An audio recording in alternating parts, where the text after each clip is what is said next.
Meetings are being broadcast. Before we start hearing the witnesses, do any members wish to make any declarations of interest in connection with the bill? Yeah. That my husband is a company secretary of a community energy project in Sheffield called Sheffield Renewables that generates energy. Duly noted. Thanks, Olivia. And also, Andrew. Hello, I don't know if it's relevant, but I've always been told to say it out loud and you'll tell me. Just say I'm a member of the GMB and the GMB are later, and I was formerly, before election, Deputy General Secretary of Prospect, who are speaking this morning as well. Thank you. And talking of I also am a member of the GMB. And also... Minister. Okay. I'm a member of the GMB. Brilliant. Okay, GMB wins. Two more? Yeah, of the GMB, yeah. Yeah, right. Okay. For full transparency, thank you. I'm not. Right. I'm a member of Unison.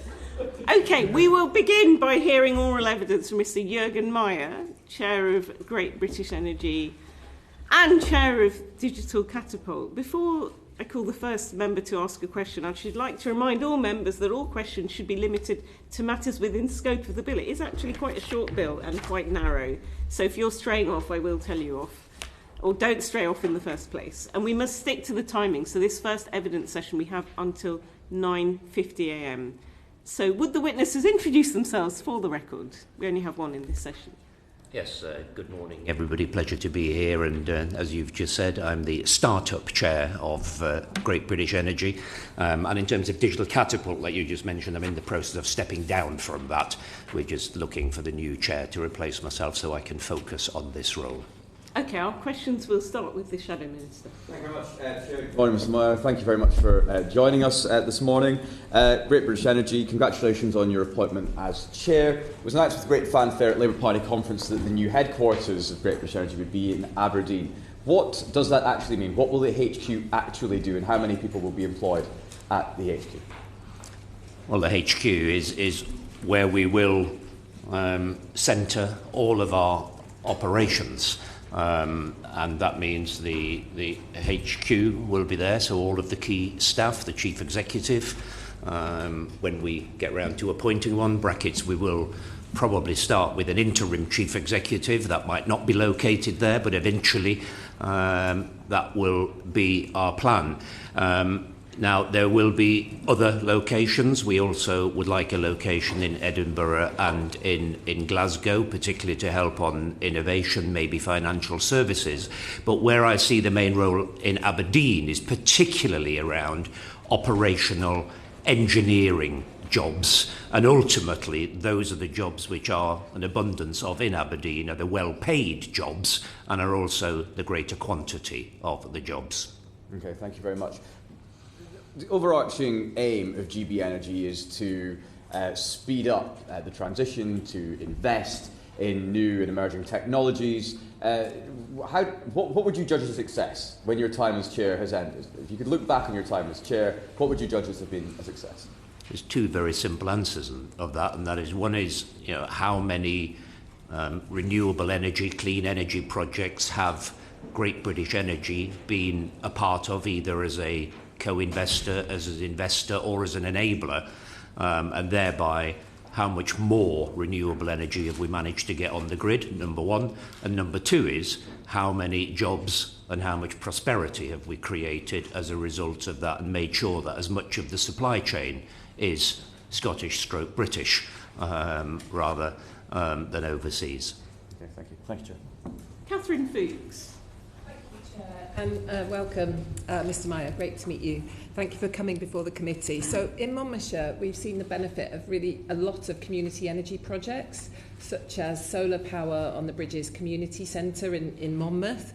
We've also seen in Wales lots of hydro projects, community energy like Minio-Paluello in Bangor, which is a hydro project. So can you share how you think the bill's provisions will support community energy projects in the whole of Britain and Wales? Well, so community energy is definitely a priority of Great British Energy, and I mean, if you want to point specifically to the bill, then if you go to item 3, objects, number 2A, it says the production, distribution, storage and supply of clean energy, and I very much see community energy as a core part of that. So as Great British Energy, we definitely want to support the schemes that you've just been talking about, whether that's in Wales, Scotland, England or Northern Ireland. So we will definitely be doing that. Thank you. Stephen Flynn. Thank you, Chair. Thank you, Mr Maier, for joining us this morning. If I can perhaps go back to your answer to a previous question, I don't think you quite clarified how many jobs will actually be within Aberdeen. And if I picked you up correctly, you said you expect those jobs to be operational engineering jobs. Yeah. Could you perhaps elaborate upon that and maybe steer into giving a little bit of clarity as to what you actually expect GB Energy to do in practice? Because the bill, of course, says that the Secretary of State is going to subsequently provide clarity upon that, but there's obviously a lot of discourse in the public domain about what it is it's actually going to do. Yeah, indeed. So the answer to your first question, you're right, I didn't answer it directly, and the reason is we haven't obviously been able to put a direct number on it yet. It will be in the hundreds. It may eventually be 1,000 or more in the HQ. And of course you will now say, well, that's not going to help manage the energy transition. And the reason for that is that the large numbers of people that we will be helping employ will be in the supply chain.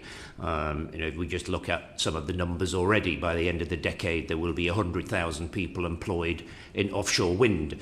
I'm hoping that many more of those will be floating offshore wind, and floating offshore wind will be something that will happen very much off the coast of Aberdeen and indeed the whole east coast of the United Kingdom. And so with regards to the jobs will be the sorts of jobs that will work with supply chains and private sectors to determine how are we going to enable floating offshore wind. What is the technology?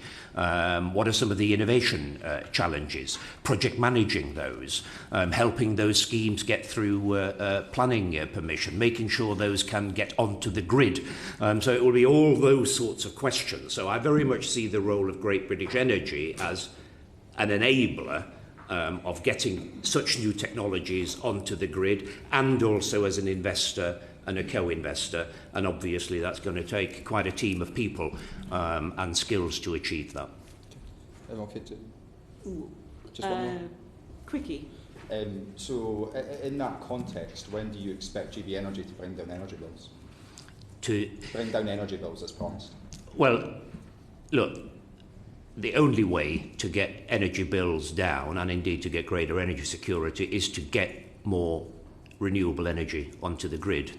You know, we do have to keep reminding people that the reason why energy bills went up wasn't because of renewable energy, it was because of a global oil and gas price crisis. So therefore, every megawatt, every gigawatt of renewable energy that we will put on the grid will help bring bills and prices down. Now, the exact mechanism by that happens is, of course, a matter of policy, how you decide to bring those bills to the consumer, and that is not the scope of Great British Energy and is not scope of the bill either.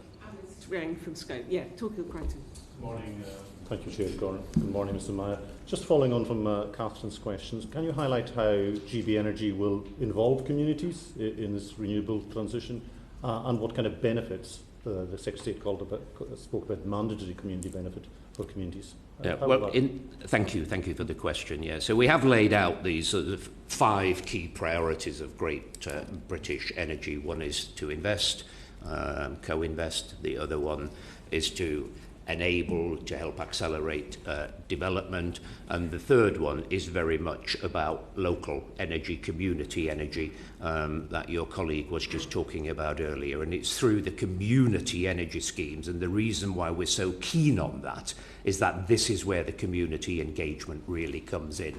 That won't be the gigawatts of renewable energy. The gigawatts will be in floating offshore wind. But I passionately believe that engaging with local communities, whether that's with local solar, or it could be onshore wind, or it could be tidal type schemes, that you can really get that sort of community engagement, community acceptance, and indeed you really deliver that sort of local social benefit of what those schemes can deliver. And economic benefit too, we hope. Sorry? And economic benefit too. And of course. Right. Vera Holthouse. Thank you. Good morning, Mr. Maier. It's very good to see you here. I've got a sort of number of questions about the overall aims of what the bill and what the company is trying to achieve. So you've just said it will be an enabler, so we have to imagine it as something that will happen before any CFDs are being attributed. So it's an enabler to make people and companies ready, for example, to bid into the CFDs. Is that very much how you see the role? Because otherwise people are sort of obviously used to a status quo, and the CFDs have been very successful, and I think some companies are sort of wondering how is it all going to sort of fit in together. I think certainly the enabling part of what we will be doing will be pre-CFDs, as you say, and that's also where our partnership with the Crown Estate comes in, that this is where we will be doing a lot of the early consenting, the early engaging, the willingness to co-invest and give confidence, but we will also be there past CFDs, so as and when the schemes, get developed, there may be opportunities at that point to come in and be a co-investor in a scheme, so we would be supporting that also. So can I then... Because apparently 47 past is our last question. There's 4 more people indicating. So yeah. Does the bill then sort of give us enough clarity how, for example, other financial institutions like the infrastructure bank or the business bank will actually then support what GB Energy is trying to do? Because we obviously, the bill is very short, and I wonder whether there's enough scope within the bill to explain that to investors, for example. Well, I think there will be 2 things, won't there? There is this bill, which I think very clearly sets out the structure of how we will set up Great British Energy and the key areas of focus. Obviously, there will then be a business plan, and there will be a framework agreement that will be agreed between ourselves and the Secretary of State, and it will be in that we have to clarify exactly those questions, and indeed in that also where Great British Energy takes its role, where UKIB or the UK Investment Bank takes its role, etc. So those are things that will need to be clarified. But I don't think putting those in the bill will particularly help us do that. One last question about the timeframes, because this is very vague. The Secretary may prepare a statement. Any ideas when we can expect that in front of Parliament? When we can expect what, sorry? The statement that will be laid before Parliament about the strategic priorities for Great British Energy. I'm not sure of the exact timings on that, so I'll have to, you'll maybe when you get evidence from the Minister, he'll be able to put a time on that later. Okay. Karen Moon. Thank you, Chair. Mr. Maier, thank you for that. You talked about how local communities will benefit from community energy, and you've talked about, you mentioned floating offshore wind off the east coast of the United Kingdom, and of course down in Cornwall we are, between us and Wales, very close to the Celtic Sea opportunity, and I'm wondering if you can elaborate on particularly the social benefits that may come from the Celtic Sea development in an area like Cornwall, which is one of the most deprived in the UK. Yeah, indeed. Well, I mean, the question earlier was very much pointed at the northeast and Aberdeen, hence my response. But you are right. As a matter of fact, the 2 key areas where floating offshore wind will be developed is exactly in that northeast and is in the Celtic Sea. I mean, from a logistics point of view, you couldn't put them further apart, so it's not exactly ideal. That's the scope of the bill, I think, yeah. Yeah, but anyway, the answer to your question is it's the same answer as I gave for Aberdeen. So there will be a HQ, a lot of the activities, project management, knowledge, engineering. But obviously, when it gets to installation, when it gets to port-type infrastructure work, there will be significant opportunity for that in Cornwall and anywhere serving the Celtic Sea. Thank you. Harriet Cross. Thank you, and good morning, Mr. Maier. In the bill, it states that GB&G is going to be involved in supply storage of clean energy, and then goes on to say that clean energy is from sources other than fossil fuels. Where's sort of the cut-off in that? So, for example, if you think of things like blue hydrogen, where it's sort of you've got the crossover between fossil fuels being involved, but actually the product is not necessarily what you call a fossil fuel. So, where in those sort of things does GB&G come in? I mean, our core focus is going to be on renewable energy not derived from fossil fuels, to be clear. However, there are obviously energy sources that are part of the transition, and the bill does allow, so in 3.2b, it says the reduction of greenhouse gas emissions from energy produced from fossil fuels, so that is included in the bill, and that would, for example, include blue hydrogen. And I believe that blue hydrogen is necessary as part of the transition because you just can't produce enough green hydrogen to get us going from the get-go, so therefore you need a transitional way of going there, as long as the clear purpose is to see that as a transition to make sure the future is all green hydrogen. So in that respect, therefore, we would still need fossil fuels, oil and gas going forward in order to help the transition Of course. Fine, okay. Yes. Okay, this is probably going to be the last question because it's already 47. Kumar.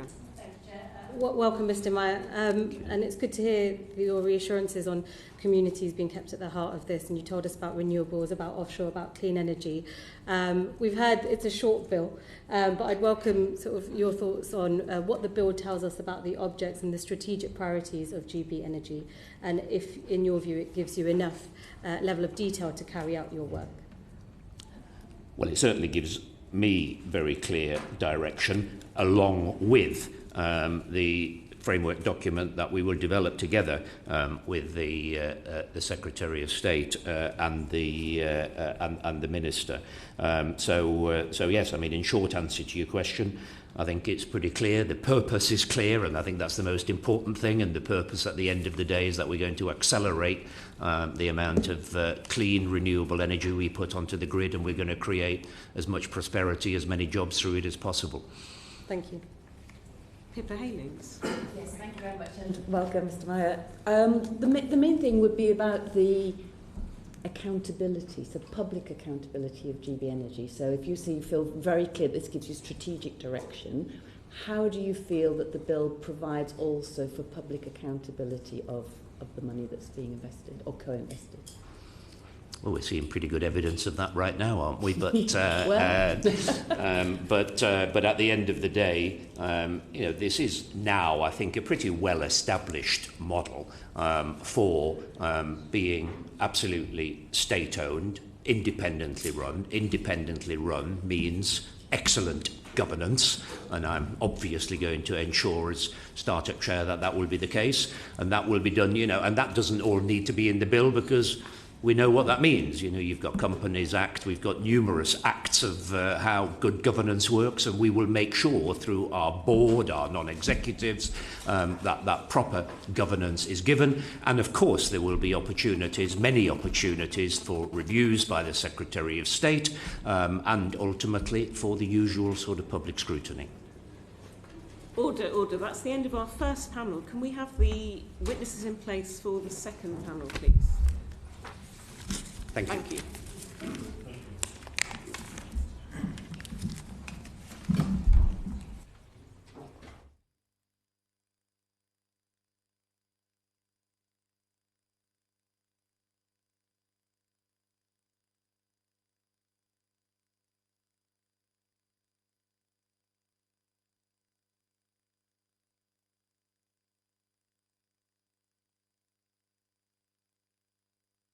Hear oral evidence from Mika Minio-Paluello, Senior Policy Officer on Industry and Climate at the TUC, and also Mike Clancy, General Secretary of the Prospect Union.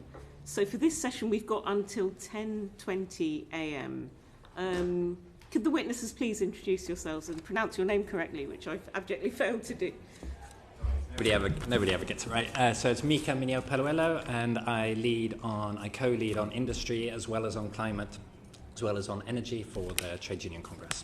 Thanks for having me. I'm Mike Clancy, General Secretary of the Prospect Trade Union, represent across the range of public and private sectors, but we have 22,000 plus members in the energy sector. Okay, I first call the first member asking questions, Shadow Minister. Thank you very much. I think it's fair to say there was some scepticism expressed at the recent TUC Congress of the current government's plans for the energy sector, not least fears about the tens of thousands of jobs currently under threat within the oil and gas sector. How do you see GB Energy fitting into the overall piece when it comes to seeking to protect those jobs through the transition?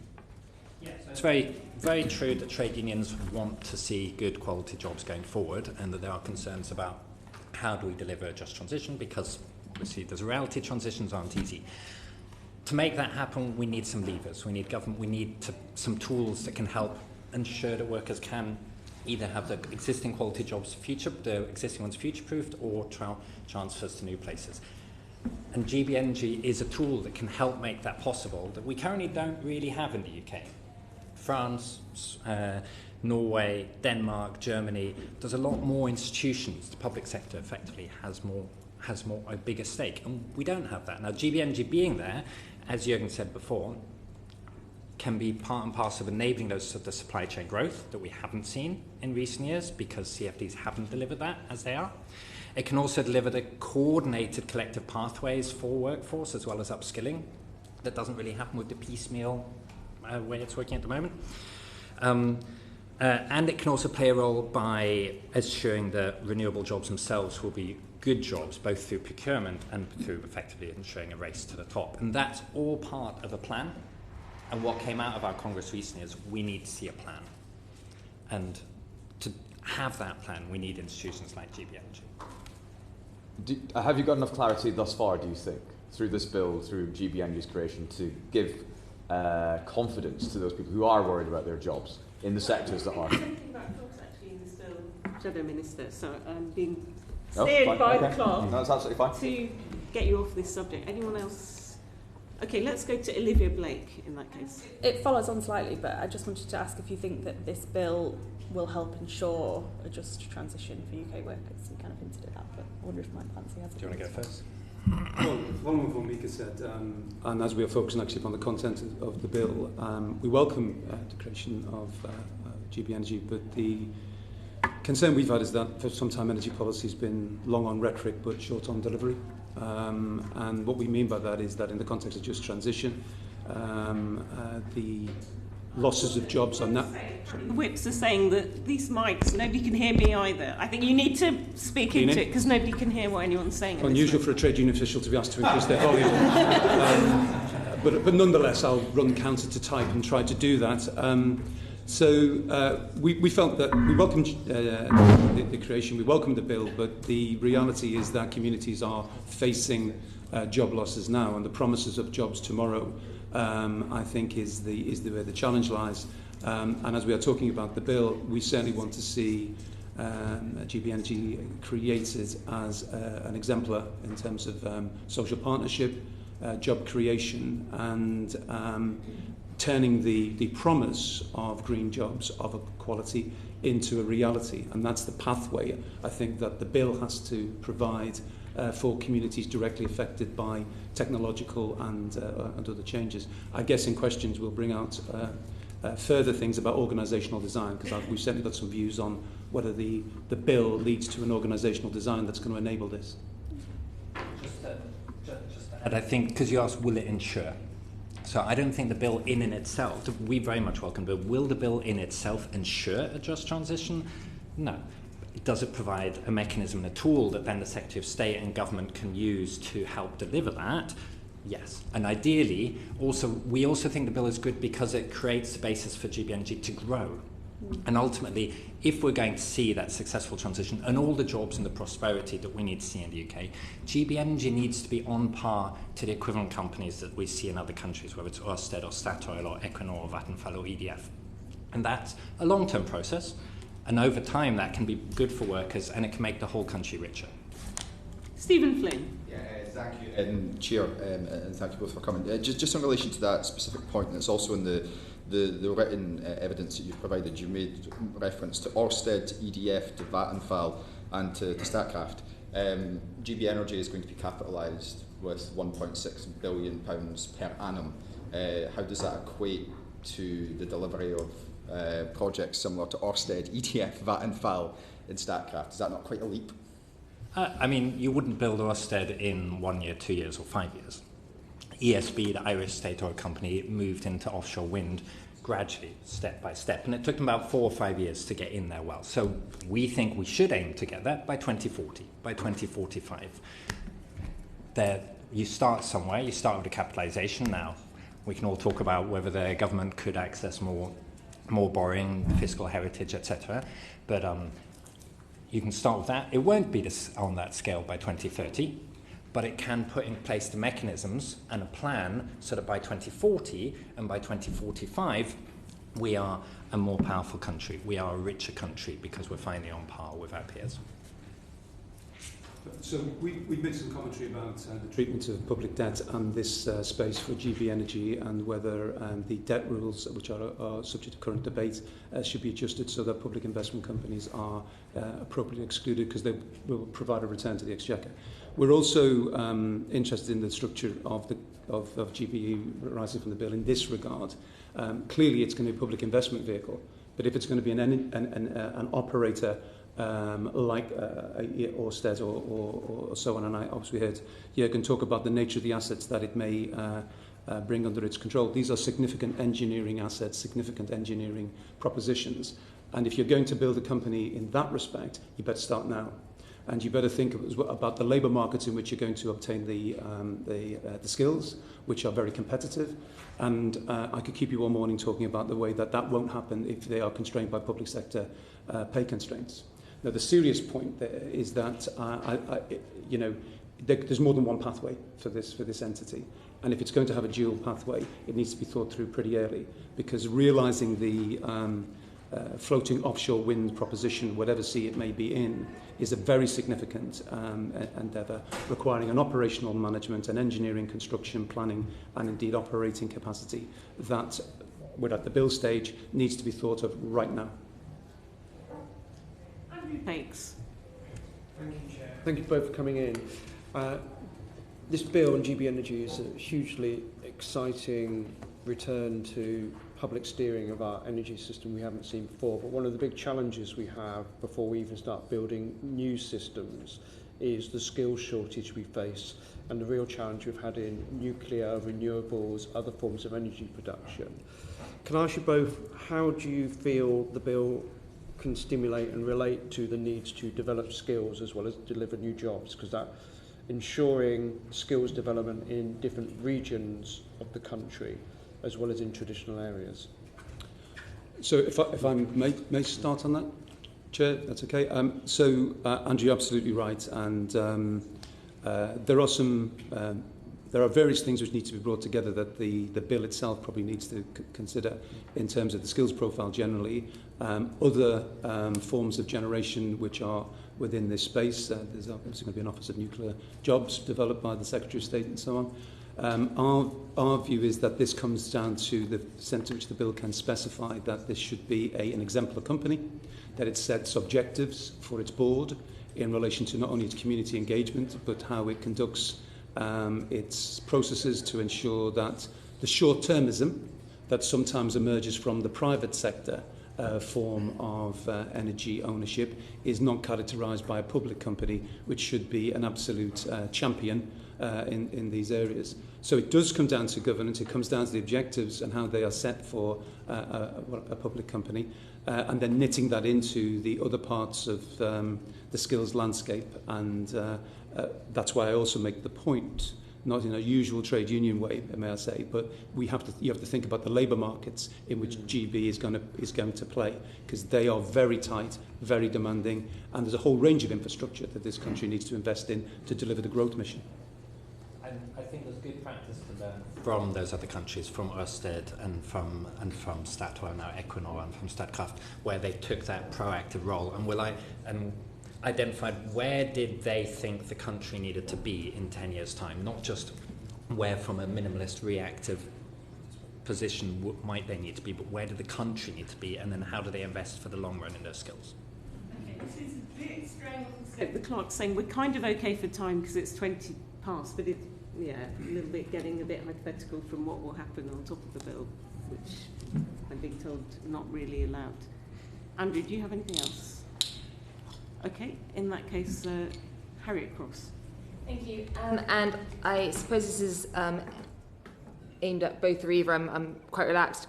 In terms of the job prospects for GBNG, and I know we've had figures such as 650,000 jobs and 69,000 of those in Scotland as and when they come. But of course, and I'm sure what your members will be looking at is not necessarily the future jobs, but it's current jobs now, and the implication of the bill and what that might have on them. What would you like to see in the bill in order to ensure that jobs that are there today are protected? And do you think the bill, how it is at the moment, can and will impact them? Well, I'm not sure, as much as the powers of Parliament are extensive, I'm not sure a bill in itself can give any of those guarantees, and I'm not actually trying to avoid an answer. The reality is that the bill's going to set up a company with certain objectives, and those objectives should address directly the generation of employment. But you've heard already this morning, and you've asked in questions, how many jobs in Aberdeen, what will it then scale up to, what will it mean in terms of the supply chain? And what we're seeing is a lot of numbers in a lot of different energy spaces which are very considerable, potentially great demand, very high quality jobs, both in the public space and in the private ownership of utilities, but it's all promise. And some of the numbers are so significant in aggregate, you have to wonder where it's going to come from, because the pressure's on different parts of infrastructure. There are lots of synergies between this sector and others in aviation, defence and so on. The skills are the same. The basic throughput of STEM skills in this country is a long-term inhibitor to our productivity and our delivery. So in terms of the bill, the narrowness of this focus, I think it has to this organisation needs to be the stimulus for that supply chain with good employment conditions throughout. One of the issues in Just Transition is that you replace structured, high-quality jobs, public and private provided, with jobs which are more flimsy, more fragile, more temporary. So if GB Energy can be a champion for long-term durable relationships with its workforce, and that's how you want the energy sector to go, that's your best bet of having the jobs promise to replace those which have to be removed due to the climate impact. So in terms of, obviously, the easiest solution is if you can keep someone working in their current workplace, precisely because, as Mike explains, there's a significant risk in shifting across, you end up with more precarious work.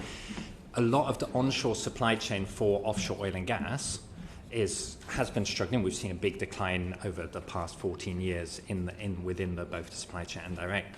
And chunks of that supply chain can be future-proofed to also support offshore wind and other parts.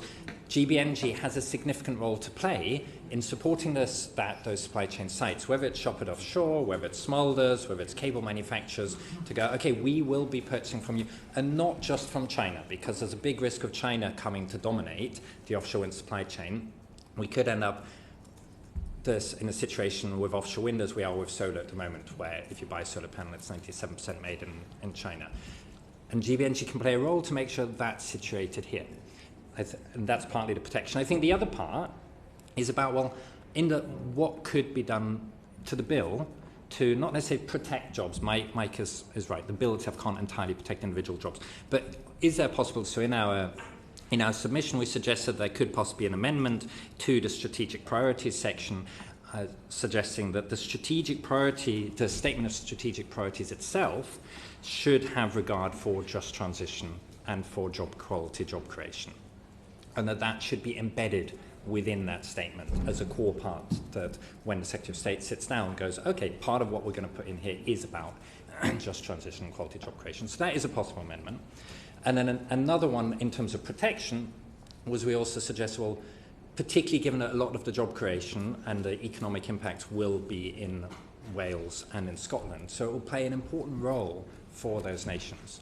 And that probably means that those nations should have a say through their devolved governments on what happens down the line to GB Energy. Let's say down the line, a future government goes, actually we're going to privatise it, or we're going to instruct it to dispose of a lot of assets. Should Scotland and Wales be able to have a say and go, this is actually about our economy here, and we think that shouldn't happen. And that could be so we suggest an amendment, you could explore different mechanisms, including golden shares, for those devolved governments that specifically say that. The Shadow Minister for talking about jobs when they're not in the bill. I think we are straying quite a fair distance away. We're meant to stick with the scope of the contents of the bill. And with that in mind, a brilliant example will be Josh McAllister. Thank you very much, Chair, and welcome to you both. Mike, Clancy, it's a question for you really, which is that the bill allows flexibility for the relationship in the future between Great British Energy and Great British Nuclear, which I think is really welcome. Can you share a little bit about your members and maybe your own personal reflection on the bill in relation to the establishment of Great British Nuclear under the last government, and any lessons for the autonomy and the operation of GBE under this government enabled by this bill? Well, I think we are always dealing with very long-term propositions when it comes to energy assets, and whether it's public or private, what you need is stable investment conditions so that the entity can build confidence, recruit the staff it needs to deliver its mission. I will keep coming back to this. It is an extremely challenging space if you create uncertainty for a public entity, particularly more so for a public entity, in terms of whether high-caliber people wish to commit their energies and their talent in what is a globally competitive environment for their skills. So the most important thing I think we can do is to create that stable investment circumstance for government, accepting the different challenges there are fiscally and in terms of spending. We would obviously say that there can be no successful transition without a nuclear component, and we are obviously advocates of that, and therefore we are strong advocates of Great British Nuclear. It will need to have, shall we say, that ability to operate within its own circumstances, nuclear in particular. It has to be done to time and cost. That's the big issue.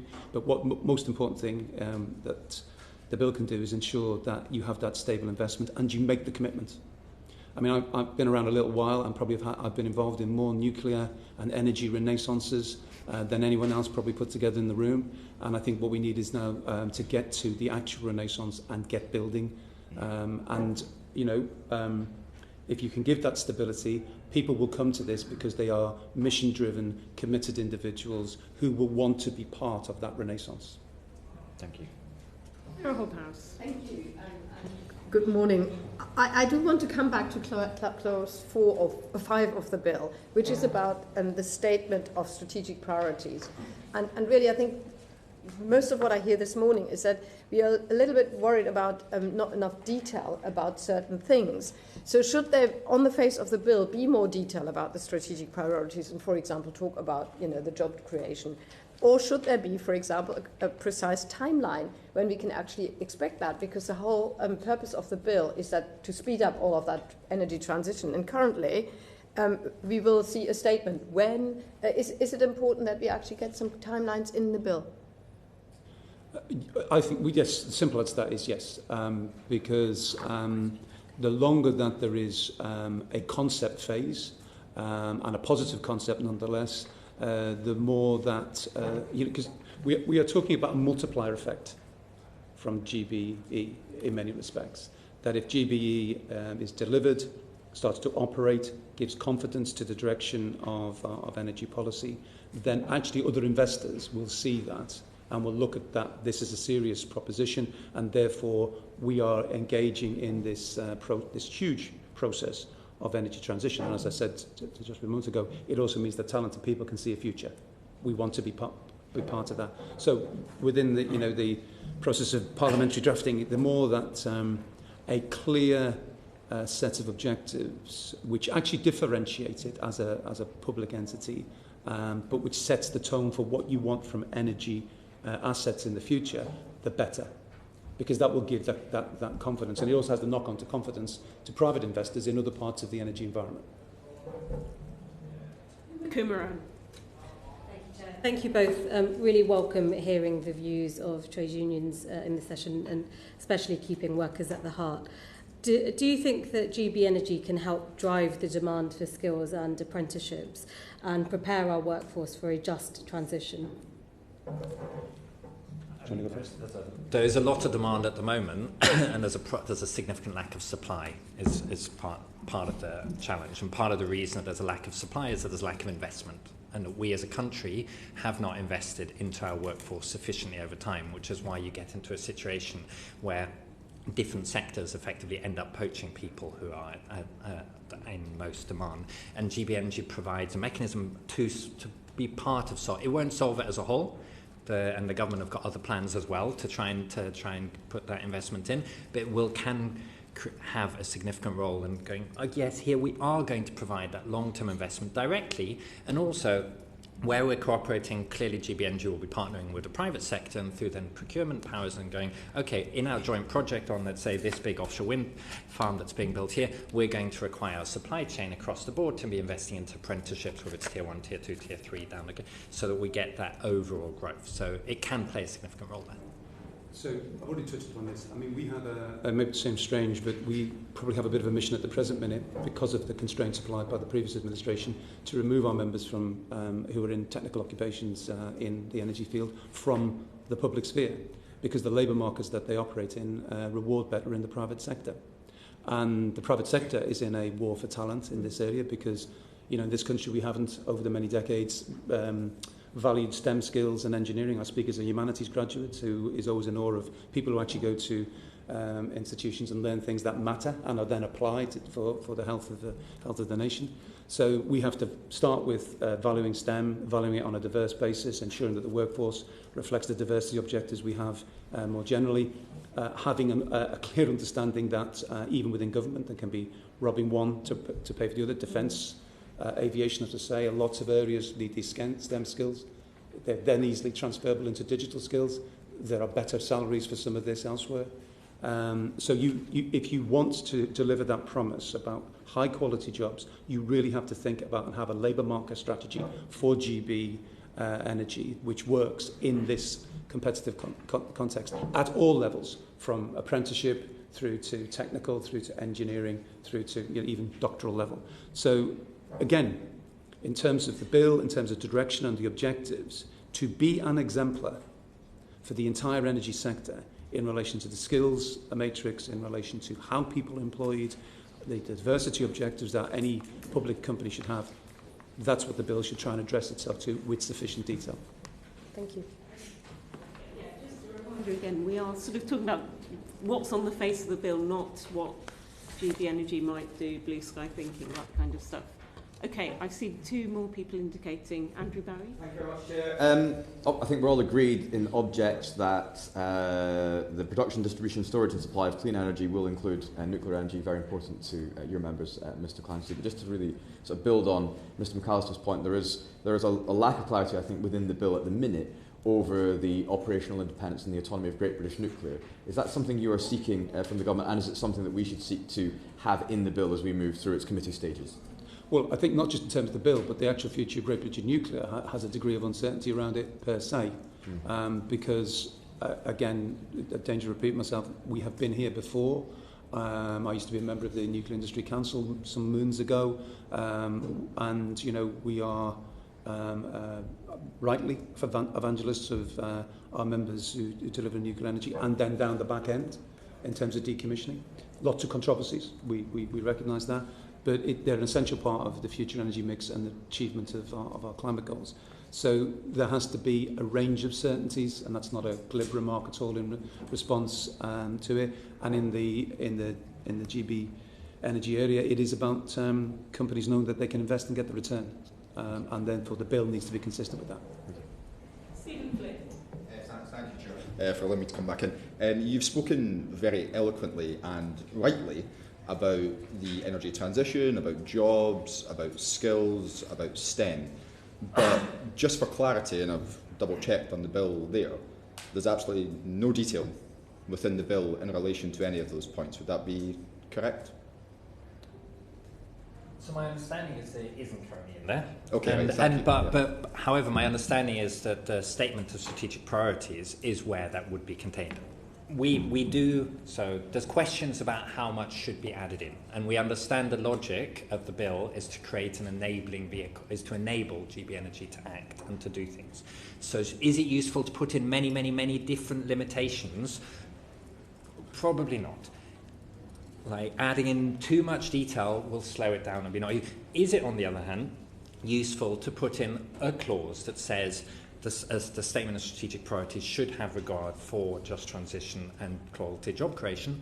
That could be a consideration specific to it. But for clarity, that doesn't exist on the face of the bill, anything that's been spoken about in this context. Similarly, just as a point of clarity for myself, is there anything within the bill that gives you certainty that energy bills will be brought down by £300? So, bringing energy bills down is a complicated process, and it depends on lots of things. Is it within the bill, though? Within the bill, I mean, that's what's my responsibility. How would it be? Yeah, I mean, would it be in the bill? The bill can't. I mean, you could the bill say we will cap energy bills at this certain level? That would be it could theoretically, but that would not be part of GB Energy's role to cap energy. I mean, you can't divorce the fact that GB Energy operates in a still privatised energy asset environment. And consequently, there are much broader questions about how bills are composed, the energy mix, etc. Now, that is not on the face of the bill, and I'm sure the chair would stop me going down that. But I mean, having been the field official in energy, if anybody wants to talk about that, we can spend hours on it, and the construction of the energy on the energy sector. So I understand why the question's asked, but I mean, GB Energy is one entity within a much broader firmament of energy assets owned in different ways. And does the bill enable the creation of a company which can over time grow to be something like EDF or Ørsted or Vattenfall? EDF brought bills down significantly during the energy crisis when we had soaring bills. Does the bill create the capacity to do that? Yes. And if I'd answer it, I think the most important, often the focus in energy policy is on retail because it actually affects domestic consumers most tellingly, and obviously then more so on wholesale when the things go in a certain way. The biggest thing actually we would say, because we not necessarily represent engineering and science staff, is actually where's the generation going to come from? What's going down the pipes? What's going down the pipes consistently for the long term such that we have energy security, we have energy down those lines at a competitive price. And clearly a public sector champion in this regard can be a significant contributor to changing the trajectory of energy prices and giving us indigenous energy security. If there are no further questions from members... Oh, there's still time, I'm happy to come back. Well, I mean, if we're not going to just fill time for the sake of time, if you have a genuine... But with all due respect, asking a question is not for the sake of time. Okay. It's just my job. Right. Just for full clarity then, yes, you've clarified that it's possible for these things to happen. I don't think anyone would disagree that it's possible for these things to happen. But as it stands, the bill doesn't provide any certainty in relation to any of those points, whether it's... The question before. I think this is... Carry on. No, it's fine, sure. Okay, there's a minute left, go on. So again, just for clarity, because you pushed back and said that EDF brought down bills, there's nothing within this bill, as it stands, I can see, unless you're telling me otherwise, which says that GB Energy will do likewise. Is that correct? I don't think it forces GB Energy to do likewise. I doubt that the legislation that set up EDF also forced EDF to do that. I think the legislation that set up EDF probably set up EDF as a company to operate and to give it freedom to act. And the question is, does this give us, and I would say the question to members here is, what do we do to enable the UK to finally be on par with our peers elsewhere? And does this create a basis for that? Yes. Then, yes, can you please push and hold the government to account? Order. I'm afraid that brings us to the end of the time allotted for the committee to ask this section of questions. I thank our witnesses on behalf of the committee, and can we have the next panel, three-person panel, in place? Thank you. Chair, I have a question for that. You haven't? Okay.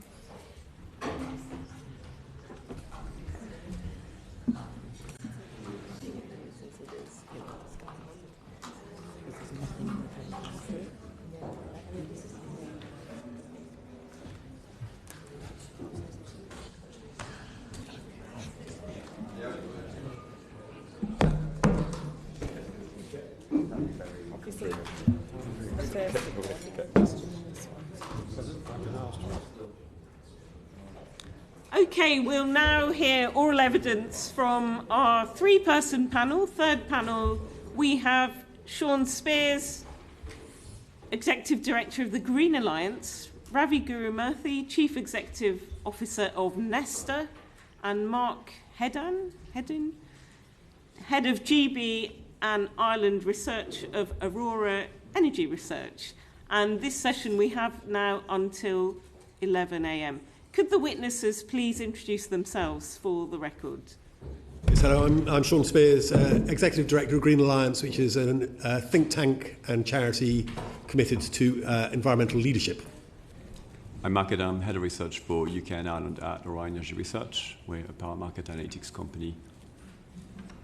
I'm Ravi Gurumurthy. I'm the CEO of Nesta and the Behavioural Insights team. Nesta designs, tests and scales solutions to big societal problems, including sustainability. Okay, could members indicate... Yeah, let's start with Andrew Pakes. Thank you very much. Thank you all for coming in. Could you tell us a bit more about how GB Energy might benefit from or support the ecosystem of innovation and research we have? So we know the bill is limited, we've had that discussion. I'm interested in your thoughts of how it might, what's in the bill might stimulate that innovation and research that the three of you represent.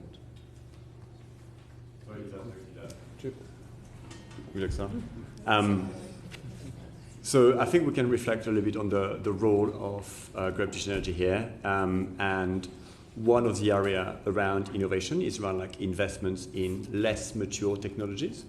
It's one of the roles that has been highlighted in the founding statement as published in July 2024, so earlier this year. So there is a role for that. However, I would argue on that role that there is also a possibility for like dedicated schemes to deploy capital in less mature technologies.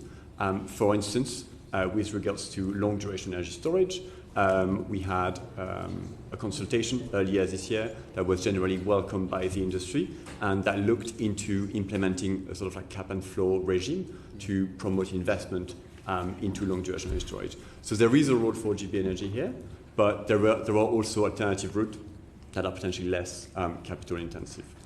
The second aspect, and we touched on that earlier, is really around supply chain. And I think here there's a huge scope for Great British Energy. That's also potentially where Great British Energy may provide the best value for money out of all the roles that it can provide. And one of the observations that I would bring is that in GB, the domestic supply chain has not generally benefited that much from the high level of renewable build-out that we've seen in the past decade or so. And so there is like a role for providing like visibility to supply chain and also implementing innovation into supply chain in general, like in the energy sector. If you think about the different barriers to innovation, I think three stand out. One is coordination challenges. Secondly is the provision of certain public goods like ports, infrastructure that are critical to investment. And third is just risk appetite. And I think GB Energy can potentially address all of those in different ways. Obviously on the risk side, co-investing, particularly in the novel technologies that Marc mentioned, can accelerate that innovation. Secondly, on things like ports infrastructure, having a body that's trying to do whatever it takes to solve some of the coordination issues and the dependencies on public inputs can, I think, drive that innovation. The one other thing I would mention is government has a role and has played a more coordinated role increasingly on driving directed R&D through the net zero panel. I think government can be better at that if it's more informed, and one of the things I think GB Energy will do is give a stronger insight into the constraints and opportunities in the market, and therefore potentially inform government's ability to drive innovation in a smarter way. So can I just add, I obviously agree with all that. I think the really difficult thing about the clean power by 2030 is the last 10 or 20%, and it's not. It's clear the market on its own at the moment won't provide that, and just adding renewables and grid won't provide it.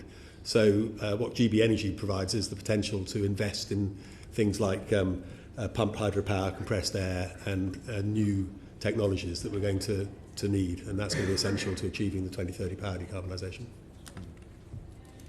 Karen Moon. My question is primarily to Green Alliance.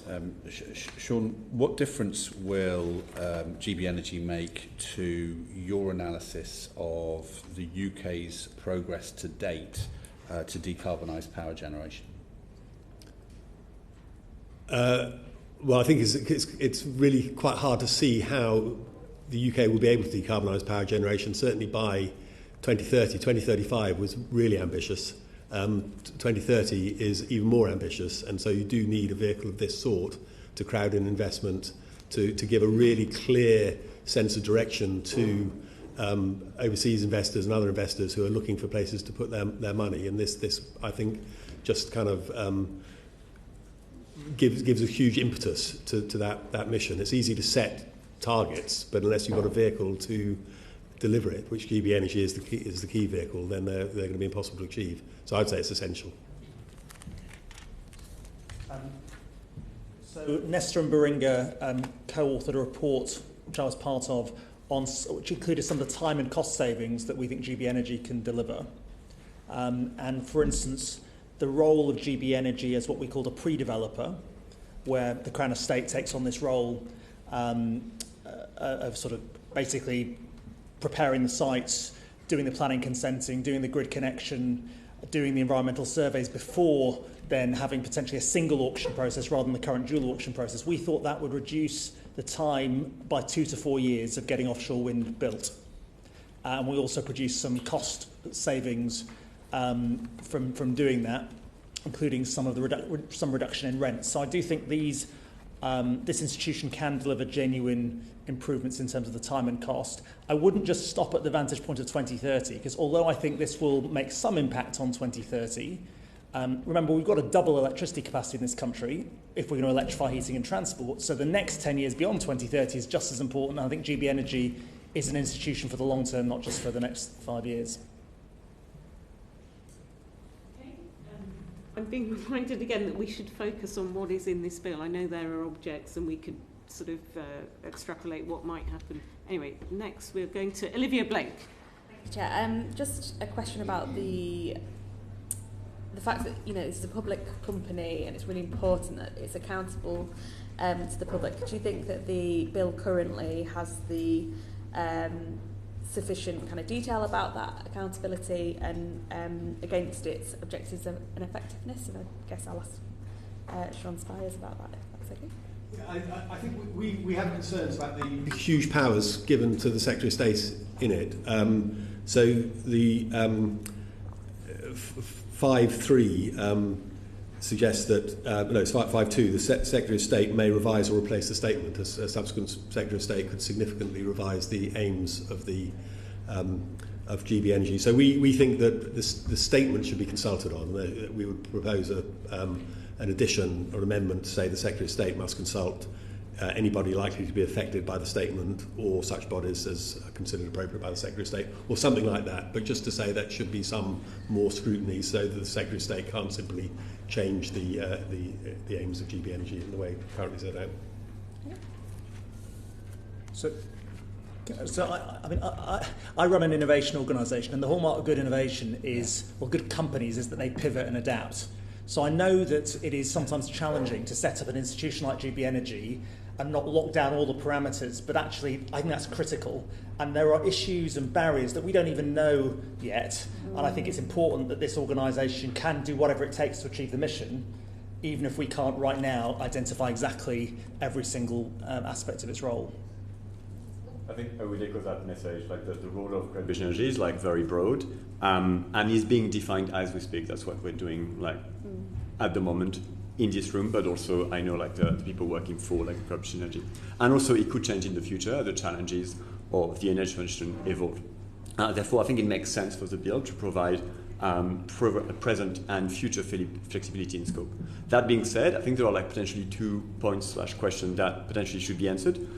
What are the governance arrangements to ensure that Great British Energy carries out its duties and focuses on its remit? Part of the answer could be that it should be ensured that Great British Energy provides additionality and work with stakeholders, which is what you mentioned.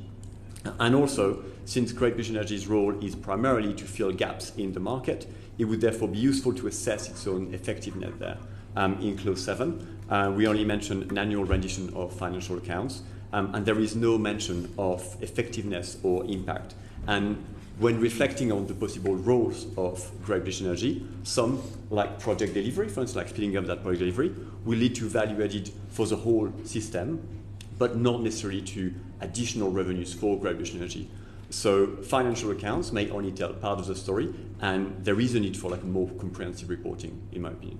So, Chair, if I may, just quickly, I think to require consultation on the strategic priorities, if they're going to change radically, shouldn't be too onerous. Yes, it was exactly on that point. So I'd like to come back again. Thank you all for coming here to present your evidence. So, one,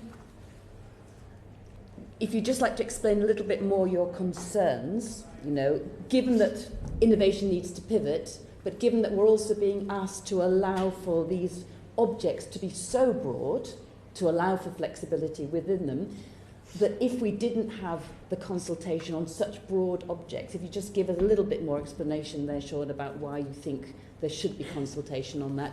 And secondly, any concerns you may have around environmental requirements as well for what GB Energy is going to do, which is also absent, I think, at the moment from the objects of the bill.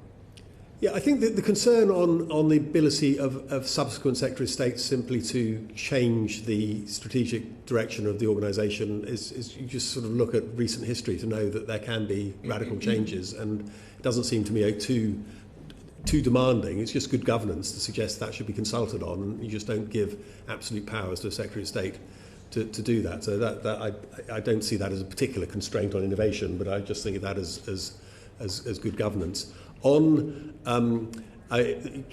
Chair is very keen that we don't sort of lever in lots of other things on the bill, but I think there is a concern that clearly 2030 power decarbonisation is a imperative, and we need to achieve net zero, but we also have a nature crisis, and there are concerns about whether GB Energy will actually seek to enhance nature, or whether nature will sort of take second place. Both the Secretary of State and Chris Stark, the head of Mission Control, have emphasised that there will be a role for considerations of nature in energy planning. But again, that's not in the bill, and it would be nice to see it there, or to see some statement to that effect from the dispatch box, just to ensure that it's central to how GB Energy will behave. Because there are lots of public companies that actually don't prioritise nature; they prioritise bills, or they prioritise delivery of their main objective, and we see the consequences of that, for instance, in the water industry. Thank you. It's a follow-up for Ravi Gurumurthy, which is about this theme that we're on to do with autonomy and flexibility for GBE, which is that for this to be a success, there needs to be some appetite for risk taken by GBE. And historically, government agencies have not been known for being particularly free to do that. The bill intends to provide a degree of flexibility for GBE to operate and respond with autonomy and pace. Given the work that Nesta's done in this space, Ravi, can you say a little bit more about what gives you the confidence that the bill sets this up in the right way? It's a very challenging question. So, as you know, good intentions in this area often don't translate, and you can mandate and sort of say you want to operate with risk appetite, but it doesn't really translate into behaviour. What do I think are some of the components? One, the capitalisation of GB Energy is really important because it gives it some degree of resource to take risks. I'm quite interested in whether, as well as investing in novel technologies with a high risk appetite, GB Energy can take either cashless equity stakes or actually invest in more established technologies, because if you do have a more balanced portfolio, it might give you the ability to take risks in some aspects. That does get you into a conversation about the fiscal rules. And the one thing I would say about this area is that if you compare offshore wind and other established energy technologies with roads or hospitals, the big difference, in my mind, is that on offshore wind, we will build those wind farms whether the state invests or not. And we will pay as consumers. Whereas roads and hospitals won't get built if the state doesn't. Now, so the point is we're going to pay for it, and we're going to pay more through private sector borrowing than we are through the state. So I think, and the second big difference is that unlike a road or a hospital, there is a guaranteed revenue stream through a contract for difference. So I think there's a really good rationale for why we shouldn't have fiscal rules that bias us towards 100% private sector borrowing rather than the state taking either a cashless equity stake via this development process or actually investing. And if you do that, then I think it will give GB Energy the ability to then take risks on the much more novel aspects of the portfolio and have failures. If GB Energy doesn't have failures, it won't be doing its job. Thank you. We've heard a lot about public investment and the importance of private investment as well for reaching net zero. Is there anything in this bill which sort of encourages you that the amount of public investment going in will actually attract the amount of private investment that's needed? And we have to, I think, take this bill sort of in the round with other energy policies coming forward. And how does it sit alongside those in ensuring that we do continue to attract investment, private investment, into the energy sector?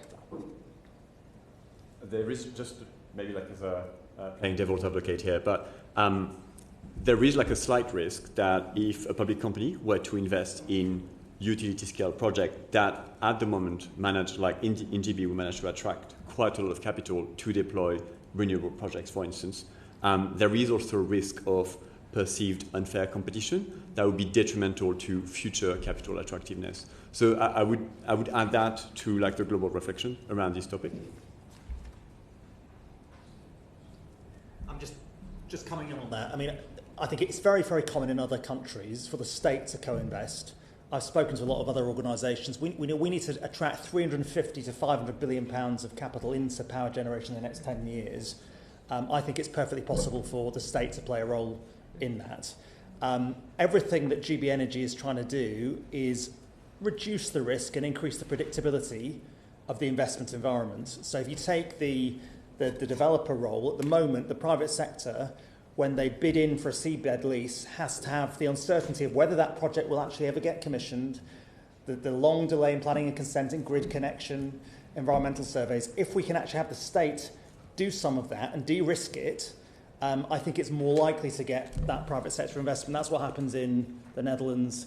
It's what the Danes are moving towards. It's also partly what happens in Germany. So there's a good track record of these sorts of environments working well to attract private sector investment.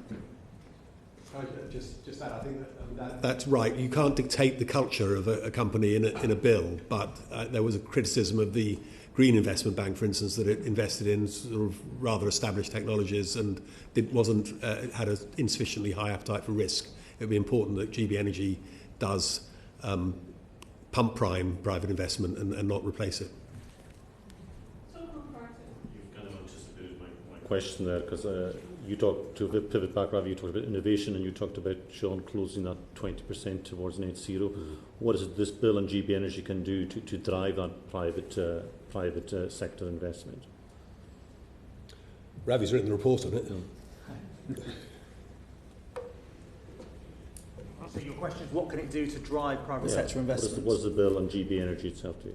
Well, I think I've already articulated what it can do on the sort of development side to get rid of some of those risks to do with planning, consenting, grid connection, etc. And then I think we've also talked on the more novel technologies, SMRs, floating wind, tidal range, etc. If the state is co-investing in some way, then I think that does signal a degree of commitment and also insulates companies slightly from the risk. So I think both the investor role and developer role at GB Energy can play a role in accelerating things. I would actually say that the biggest way in which the state can de-risk investment and increase private sector contribution is through the NESO, so the National Energy System Operator, providing a real clear strategic plan and providing forward visibility of what's happening in terms of technology and location. That's how I think we'll get the investment, not just in the assets, but the supply chain as well. I think also, so just on clean flexible power, I think what Green Alliance has proposed is a sort of vaccine task force style operation to kind of crowd in all potential technologies for this, and it's not clear who would fund it if GB Energy didn't. So I think that's a really important part of 2030 power decarbonisation. And there's also the local power plan. The previous government had a plan in, I think, 2014 to power 1 million homes by community energy, which was abandoned 4 years later with, I think, 67,000 homes powered. There's a clear remit here for making community energy economically viable and getting investment, local investment in community energy. Thank you. I would like to come back to what Shaun just said a little bit earlier about the slight risk of a great power that the Secretary of State has. Do you think within the bill there should be some protection for communities that they have a say, a stake, and of course we also know that quite a lot of the delivery of our new transition infrastructure might be delayed because communities are not entirely certain, all of that. But is there a risk, and should there be something in this bill that protects community to still feel confident that they are part of that whole transition and that they are being listened to? I think there's a nature recovery or nature protection duty in the bill would be helpful in reassuring communities. I think that the investment in community energy, which is something where people really have a stake in the energy, will take some of the sting out of the opposition to renewables.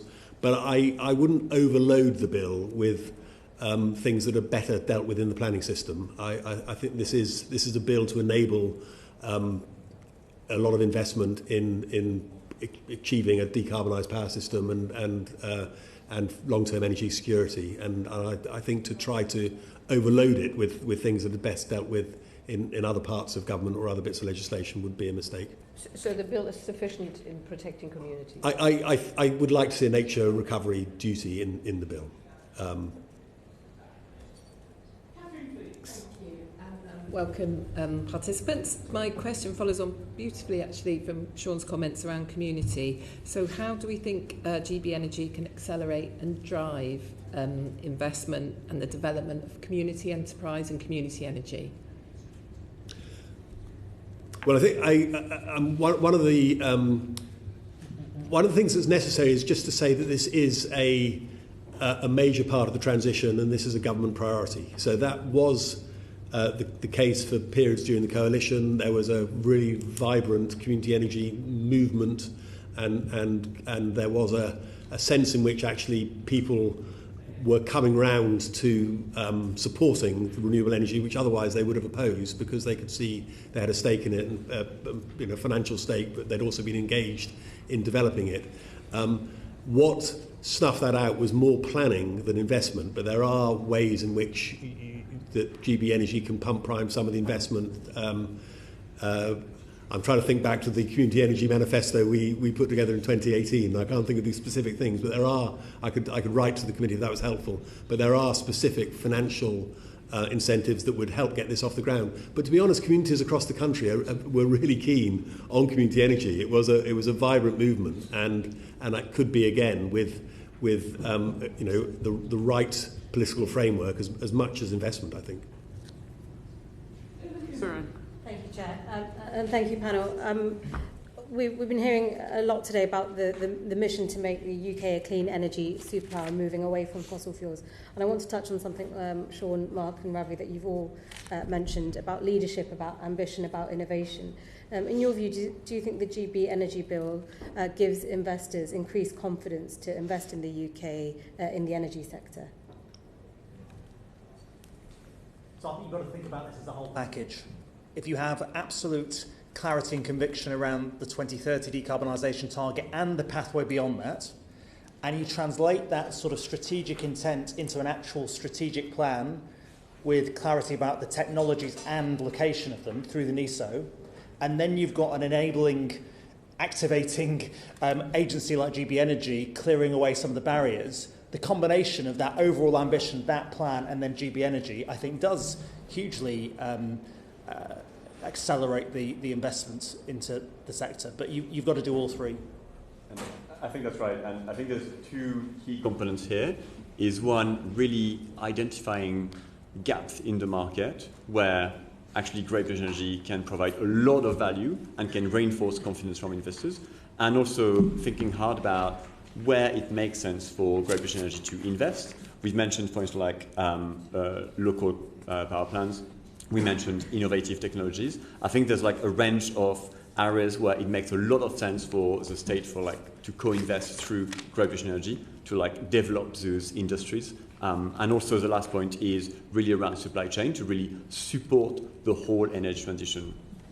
Yeah, I agree with that. This is a part of a bigger picture, and we keep coming back to the scope of the bill. But in one thing in the bill, it talks about, in its objects, it talks about measures for ensuring the security of supply of energy. One area that really hasn't been given sufficient attention is critical raw materials, where we import 100% and then we export 100% for recycling elsewhere. 37 lithium recycling factories in the EU, none in the UK. That this is a sort of thing, it's a sort of industry that the Great British Energy could help pump prime if it's seen as within its scope. Stephen. Thank you, Chair. Again, you've spoken very eloquently about the opportunities that may or may not exist under GB Energy, particularly with regards to the risk appetite that needs to be there. And you've perhaps delved into some areas in relation to planning and county state and all the rest of it, where they sit within the devolved competency of the Scottish Parliament. Now, I'm not asking you to comment upon that because that would be deeply unfair. But what you have done is, as others have done up till now, is delve into the strategic priorities and what you think they could or couldn't be. Do you think it's helpful or unhelpful that at this juncture we don't have a full understanding of what those strategic priorities are, given that the bill is going through in its current form? I think the more that can be done to set out the strategic priorities, the better. I don't think it necessarily needs to be in the bill, but and the explanatory statement and the introductions, etc., does, I think, give a reasonably good steer on what the strategic priorities are. But it's obviously been set up at pace, and the more clarity there is on what it's going to do, the better. I wouldn't set sort of unreasonable expectations of a bill that's being a body that's being set up kind of really quickly with a pretty clear short-term aim of 2030 power decarbonisation and supporting that. But clearly, in the longer term, it needs the priorities need to be set out. The only thing I'd add is obviously the Nesta will be producing its plan in October. You've then also got the next carbon budget next February. So the actual pathway to 2030 and to 2050 will start to become even clearer in the coming months, but it will need to also be flexible. There will be technologies that emerge that shift our sense of what to focus on. So you need priorities, but you do need quite a lot of flexibility in this system. Yeah, I made that point, I think at the very beginning, that we need like a very flexible scope, because there will be challenges to the energy transition. We need room to adapt. And if this vehicle is there to like facilitate the energy transition, we need that to be relatively broad. I did mention like a couple of like safeguards. It's more like an accountability, and I think that's still like reasonable to ask. But in terms of like strategic priorities, I think the scope is like broad enough, and that makes sense. Moon. As a proud Cornishman, very excited about the reopening of our tin mines and our lithium mines. I was very pleased to hear you mention critical minerals there. Can you just elaborate a little bit more on how you think, or how the panel thinks, that GB Energy can support the UK's domestic critical minerals industry? By investing in it. But I think it's more a question of the recycling as well, though, because I think there is a big recycling industry elsewhere. When the UK was the sort of pioneer in offshore wind, it was kind of easy to import critical raw materials and then not bother about reusing them and just import more. Now there's a real kind of the Foreign Secretary was talking about it in his speech in Kew. There's real concerns about the shortage of critical raw materials across the world, because they're needed for so many technologies, and so many technologies essential to the transition, that we need a plan for it that includes recycling plants. It's lithium mining in Cornwall, great, but we also need not to be exporting our critical raw materials to be repurposed elsewhere and then re-importing the repurposed ones. I said 37 recycling plants in the EU. I think in China there is 61 waste lithium battery recycling and processing companies from 2 years ago, and it's an industry that's growing. It hasn't grown in the UK, it hasn't had attention. I think it's one of the things that if GB Energy really is committed to long-term energy security, which it is, then it could play a part in getting that industry going in the UK. Far from the scope of the bill. It's an interesting discussion, and it could carry on offline afterwards, but it's not within the scope of this bill. Any more to this three-person panel? In that case, if there are no further questions from committee members, can I thank the witnesses for their evidence? And we will move on to the next panel, which is the final one this morning. Thanks, everyone.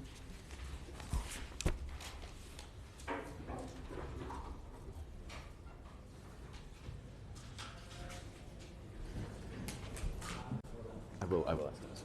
Yeah. Back to normal.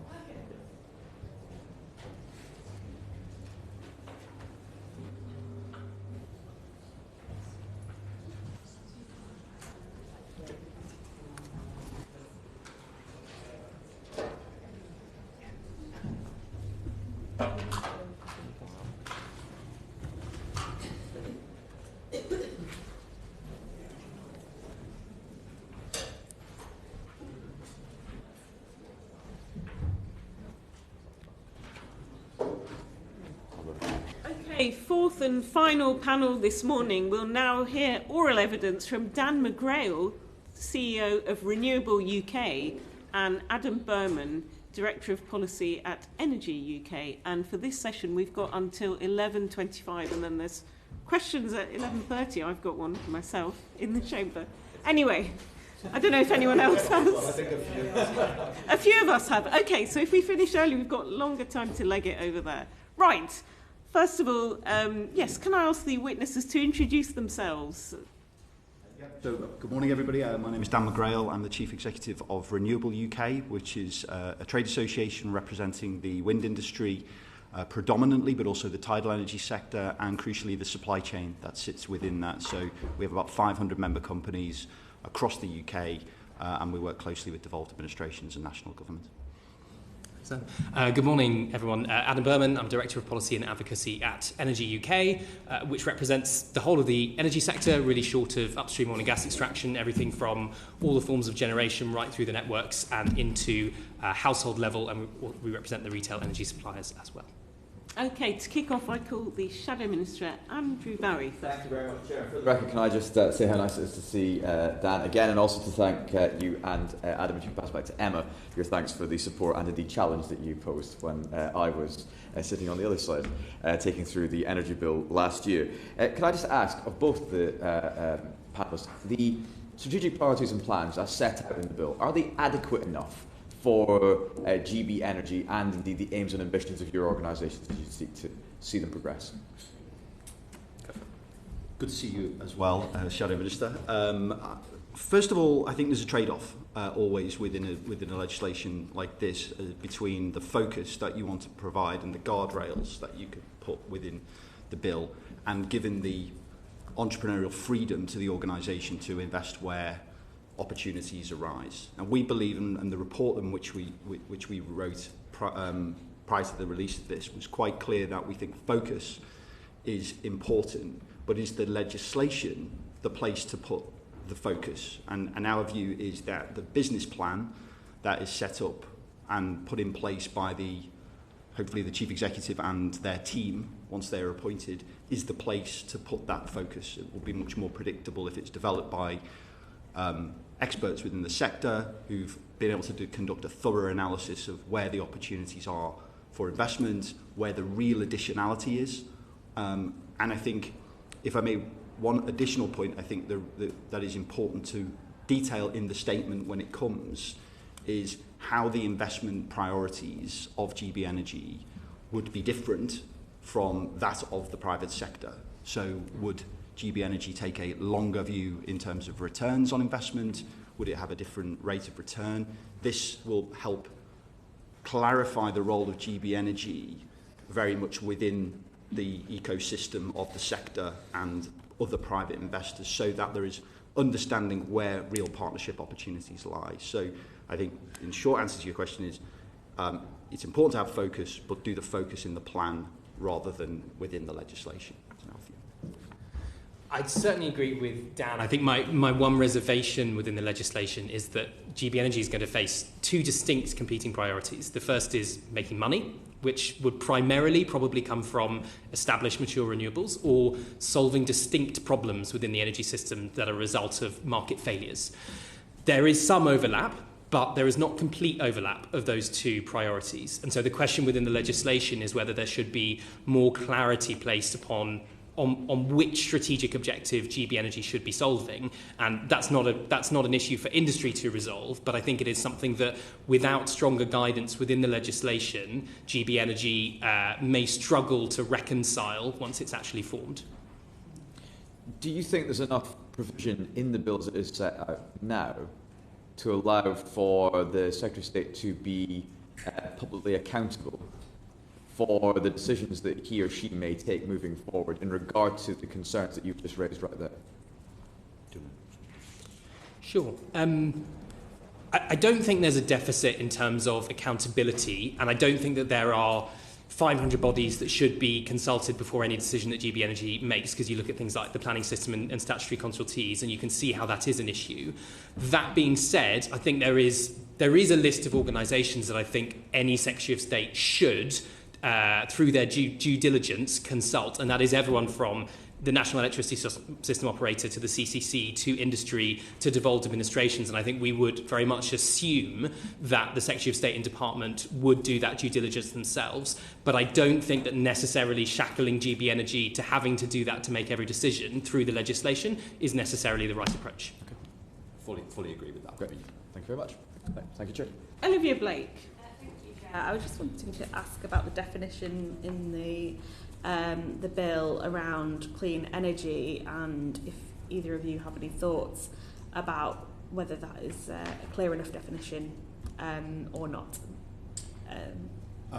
So from my perspective, the definition is probably good enough. If it's quite tricky to go too narrow and say renewable energy only, because there are certain areas such as long duration storage that we as a sector would like to see, a participation of GB Energy in, or at least the freedom to participate in, which if it is too narrowly constrained or defined may prove problematic later down the line. One thing I do think would be advantageous in the definition or in the objects is to clearly set out the guardrails of those. So for example, ensuring the carbon budgets are referenced. If we reference the carbon budgets, then future Secretaries of State would need to make sure that any investments that were made were within line with the delivery of the carbon budgets, would prevent sort of that. And that's actually quite comparable to what was done with the setup of the Green Investment Bank, where there were specific references to what the Secretary of State would need to go back into primary legislation to change, and what would be foreseeable within secondary legislation. So, not directing the Green Investment Bank to invest in fossil fuels, that would have required a complete change of mandate, and therefore I think some similar thinking here would be helpful. Yeah, I completely agree. I don't think there's a big problem of definition, but what I would say is we need to make sure that it is consistent with the CCC's kind of existing language and the technologies that they think are consistent with, at the moment, with the 6 carbon budget. So clean energy may encapsulate all of those, but I think we'd have to make sure that it includes both, established mature renewables, nuclear, CCUS, hydrogen, just to leave those options on the table. I don't disagree with Dan that there needs to be a focus, but at least giving GB Energy the option to engage in the technologies that it thinks there may be additionality in terms of, bringing in GBE's involvement. Okay, thank you. Ailings. Just going back to the few organisations that you mentioned in terms of consultation, you got to devolved administrations, but I didn't hear about local government. So the local government association has been pushing very hard that the placemakers, those who understand what demand will be and what the spatial strategies are, what land's available as well, very keen that they're actually part early in the planning. So would you agree that they should be included in that shortened consultation list? Clearly I agree that they are of incredible importance when it comes to planning the energy system, and the dialogue with them about the local communities, which they know better than anyone else, is really pivotal. I think the challenge is that, you know, GB Energy, as far as I understand it, you know, one major part of it, this kind of local power plan, will already be quite close consultation with local authorities in lots of different ways and with communities in lots of different ways. I think I would be hesitant from an industry perspective of placing that as a kind of condition on GB Energy's investment. It doesn't diminish the importance of it. It's just to ensure that we're allowing GB Energy to be successful and not holding it back, because I think there's a very good argument that absolutely that should be included in legislation. I think there's a very good argument the National Energy System Operator should be included in the legislation. I think there's probably a very good argument that the Climate Change Committee should be included.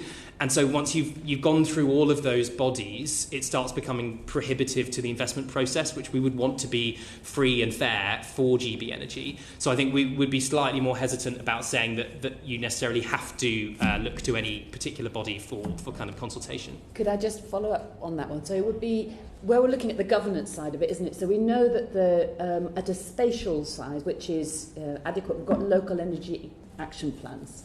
So rather than individual local authority, what I'm looking at is how we make sure that, you know, where there is that spatial strategy happening with those who know about the placemaking, rather than I'm talking about individual local community consultation, that we're actually bringing those in early to the energy planning. And I just fear that leaving them out would mean, once again, all that progress that's been made about local energy area planning, the leaps and whatever, we just need a reference to it somehow. No, I think that's a really good point, and I think there could be something in the legislation that does ensure that GB Energy's investments are consistent with the local area energy planning, but also the strategic spatial energy planning that the Energy System Operator is doing. Yeah, just to add, I think there's a really important point here about, you know, to be successful in the market, GB Energy will need to engage with these processes anyway, and there will be accountability around the company.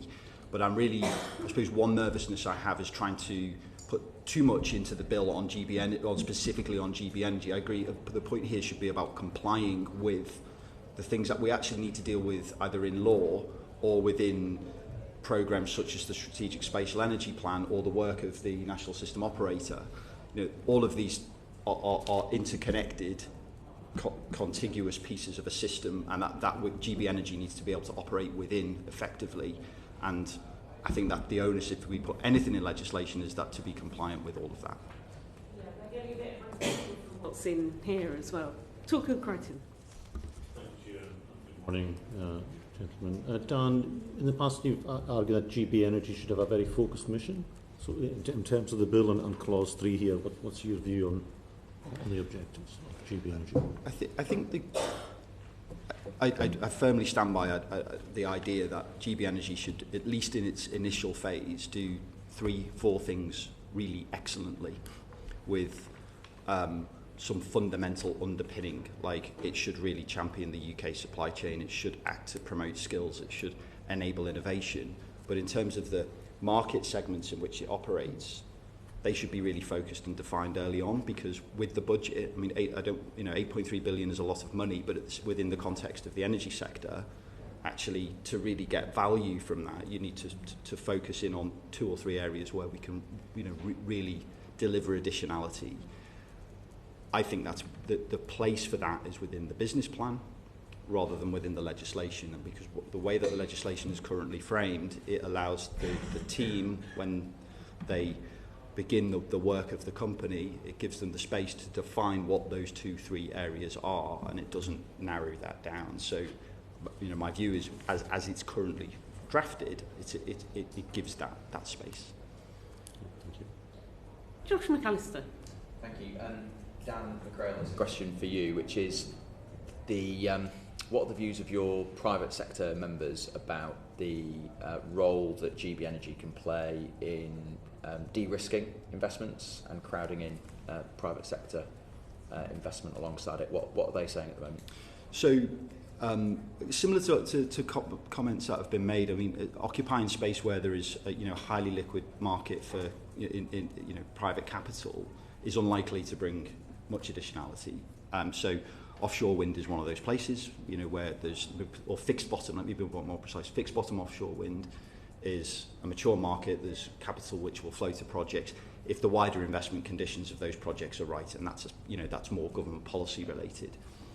However, there are markets. So if we take, for example, the fact that onshore wind in England has been, basically underinvested for the last decade, there will still be nervousness within the private sector about, well, do I want to be the first developer to test local planning, and what does the risk profile of that look like? I see for that there a clear role for GB Energy to partner with the private sector to help accelerate the return of investment in that market. Or, for example, within the growth of the floating offshore wind market, where there are clear opportunities that go beyond just the energy sector, but also into transition, such as floating offshore wind in Scotland or in the Celtic Sea, where we know there's a much bigger actual economic and growth story. Those are areas where I think we could see public and private capital working very comfortably together. Thank you. Thank you. Just to follow on that, because we had a line of questioning around research and development as well.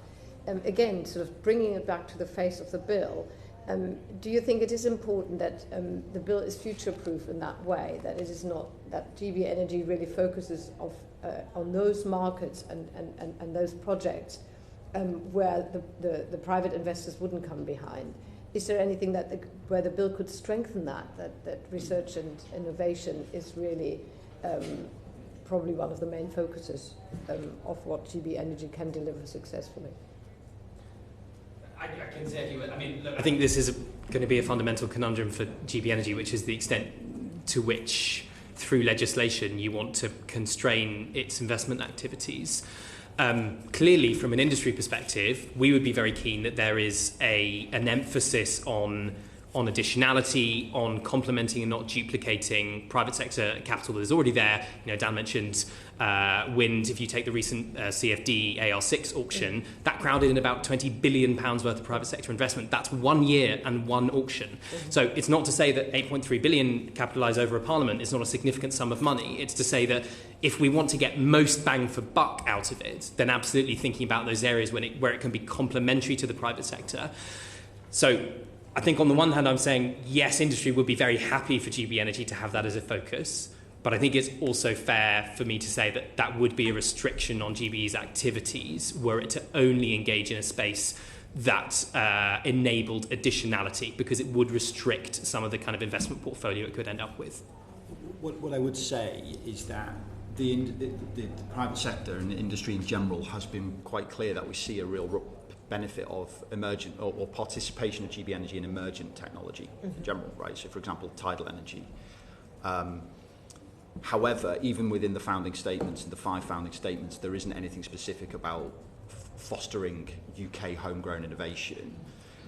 I would, err on the side of caution within legislation, or at least I wouldn't put it as a boundary condition. It shouldn't be the only thing, but if it's somewhere within the plan, either within the founding statements if they get modified, or within the plans as they are brought forward by the Secretary of State, then I think that would be healthy.